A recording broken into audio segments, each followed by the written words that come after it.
Sweet Baby Inc. This video is brought to you by the Spider Combat Arena. Support the Kickstarter today. Oh my goodness. So if you haven't heard the recent controversy surrounding Sweet Baby Inc., well, then you're in for a treat. So when it comes to Sweet Baby Inc., the newest controversy is that someone curated a thing on Steam that allows people to know when a game has been influenced by Sweet Baby Inc. So what happened is apparently people from SBI, because I'm not going to say Sweet Baby Inc. every single time, but people from SBI were talking about, hey, you need to flag this person, flag them, report, right? And it's just like, what? They're like, hey, it's violating the terms of service, report it, this is horrible, this is racism, this is... Here's the issue, and I'm going to be brutally honest with you.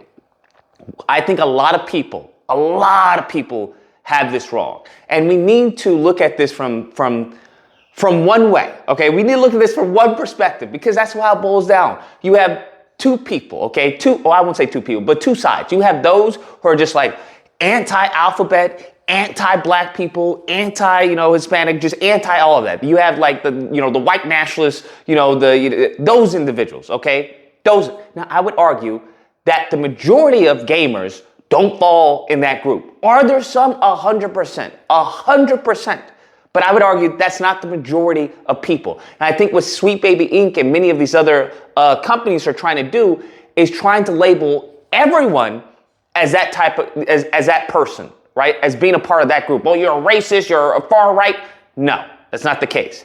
Then we have the other group of gamers who are like, well, this just isn't good. And they're trying to figure out why this isn't good. And there seems to be a common denominator in many of these games. And they're going, BlackRock, Sweet Baby Inc., they're the problem. They're what's ruining modern games. They're the reason why we have modern, Mary Jane looking the way she does. It's Sweet Baby Inc., it's BlackRock. Now, I hear them. I think they're far more logical and reasonable than the Cuckoo for Cocoa Puff, white nationalists and racists and those individuals. However, I still believe that they have it wrong as well. And to be honest with you, I believe that Sweet Baby Inc., BlackRock, all of them are being used as scapegoats. Oh. And they're being used as scapegoats for just piss poor gaming. If you look at their website, when it comes to Sweet Baby Inc., they consultate on story, voice dialogue, all that. It has nothing to do with gameplay. If we're gonna be honest, if the story in Suicide Squad was phenomenal, it was an amazingly written story, okay? Would we still think that Suicide Squad was an amazing game, like a 10 out of 10? No, we wouldn't, okay? We wouldn't. For example, Spider-Man 2. If the story was written phenomenal, okay, phenomenal. MJ was beautiful, Venom was amazing, all that. If the story is written phenomenal, at the end of the day, would you still be like, you know what, the game is a 10 out of 10? Probably not, because the game had more issues aside from story. Was the story in many of these games a mess? Yes, but that was not the core issue of the game. The core issue of many of these games was the gameplay. Now, if you couple not so good gameplay or mid gameplay or mediocre gameplay with a piece of trash story, now we have a recipe for disaster. Because I think when people play, I've seen people play the BlackRock, him saying that we need to have, diversity. Sometimes we have to force behaviors and stuff like that. There's nothing wrong with that. There's nothing. Let me just be clear. There is nothing wrong with that. That's the reason why we are in this country where we are. That's the reason why, black people are no longer slaves. This is the reason why a lot of things, women have rights. But at the end of the day, I don't blame Sweet Baby Inc. I blame a lot of these game developers. That's what I blame.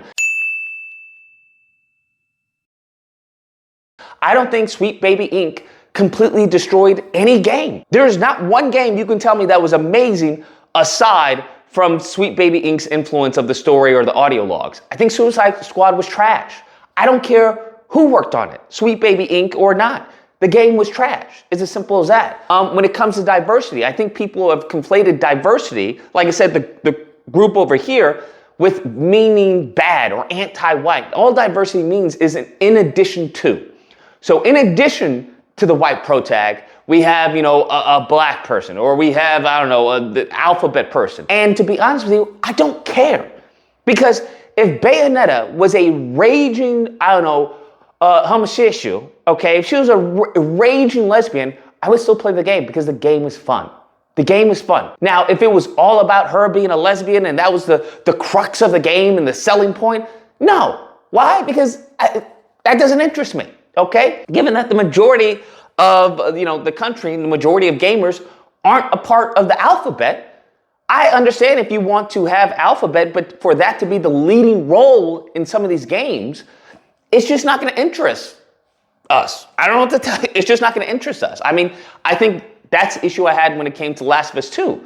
To be honest with you, when I heard about Joel, with the golf club, I was like, this is bullcrap, bruh.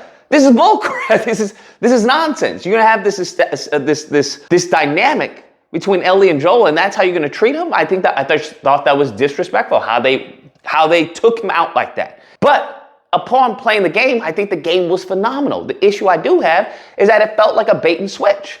It felt like it was just a gay love story. That's what Last of Us 2 really is. It's just a gay love story. Now, if that's what it had started out as, by all means, fine. You know what you're getting into. But that's not what it started out as. So it seems like there was some type of bait and switch going on because you had like this father figure. And I think we can all identify, maybe not with being a father, but with having something you want to protect. Having something that you love so much that in some cases you will sacrifice anything and everything just to protect it. And I think was crucial in that story. And for them to just completely, throw that out and be like, okay, well, we're going to have this love dynamic and a revenge story. And then, at the end of the day, the revenge doesn't even take place. But when it comes to this whole Sweet Baby Inc., BlackRock, dilemma, I think it's a scapegoat. I think we're scapegoating bad games for Sweet Baby Inc. That's what we're doing. Well, we're just blaming it on Sweet Baby Inc. No, I think it's just a bad game. Now, if Sweet Baby Inc. destroys a good game with great gameplay, sure, by all means. But until we get to that point, I just think the gaming industry as a whole is just in disarray because you keep on giving us, remasters, remakes, no new IPs. The IPs you get are trash. So if, for example, Forspoken, I think it was, you can't blame Sweet Baby Inc. on Forspoken. I think the game in totality just wasn't appealing to anyone. It just wasn't. I don't care if it was written amazingly. The gameplay in and of itself was just like, it wasn't, at least I wasn't invested enough. Because upon me playing the demo, right, of me actually getting my hands on it, I was like, okay, I'm going to cancel my pre-order. And that's what I did. Had nothing to do with Sweet Baby Inc., had nothing to do with the dialogue, had nothing to do with it. It was just like, okay, the gameplay just isn't good. I don't know what to tell you. I don't think as far as them adding Latinx in Spider-Man 2, that didn't change the gameplay for me. It just made it worse. Because there are certain times where you were playing and you may be like, what's going on? And then you hear someone say, a Latinx or something like that, or, using bastardizing the Spanish language. And it's like, what is this? So I think as a community, we just need to demand better games. It's as simple as that. Now, of course, on the flip side of that, take, for example, Stellar Blade. I think Stellar Blade looks good. I really do. I'm excited to pre-order it. Is it a benefit that Stellar Blade has an amazing body, right? And there's jiggle physics? Yeah, of course not, right? I'm a god. That's what I like. That's what I do. That's my thing, okay? So, of course, that's an added bonus. However, having said that, is that the only thing I'm looking forward to in the game? No, right? No, absolutely not. Because if the gameplay is trash and I have this, little sexy model in front of me, I'm like, yo, that's cool and all, but this gameplay is trash. So sex in and of itself, or sex appeal in and of itself, doesn't sell games. It's just not strong enough. Because at the end of the day, you have to play it. And if in playing it is not fun, then it's a waste of money.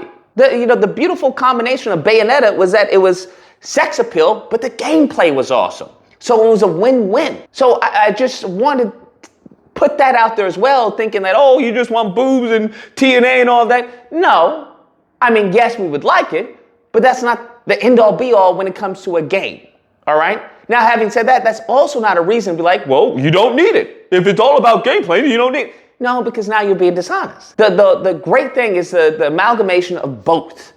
That's where you get, a Bayonetta. That's what we're talking about. Anyways, guys, that's a video. Let me know what you guys think. Whether it's SBI, they're the ones that are causing it. It's BlackRock, that's the forced diversity, that's what's happening, blah, blah, blah. Or if you believe, listen, I mean, personally, I don't care if the person is trans, okay? In Last of Us 2, I didn't care if the little kid was trans. I don't care, because the gameplay was awesome. I'm like, okay, it was a small little segment. Okay, cool, gotcha, right? I don't care about the alphabet on that. If you want to have that in there, I understand. Representation is important. I agree, it is important. It just doesn't need to be the end-all, be-all. It doesn't need to be just so glaring that it consumes the game. It consumes the narratives in some cases. That's all. There's a way to put it in there that doesn't disrupt the flow of the story, the flow of the gameplay. That's all. And I think that's what it boils down to. That's just me. Anyways, if you happen to disagree, you're more than welcome to call in during Disagreement Day, which is typically held Friday through Sunday. There'll be a number on screen. You call in, we duke it out. Either or, hope you guys enjoyed the video. If you did, please feel free to like, share, comment. Let me know what you guys think of SBI, BlackRock. What y'all think? Share and subscribe and all that fun stuff. Till next time, guys, be amazing. But that's not the end-all, be-all when it comes to a game.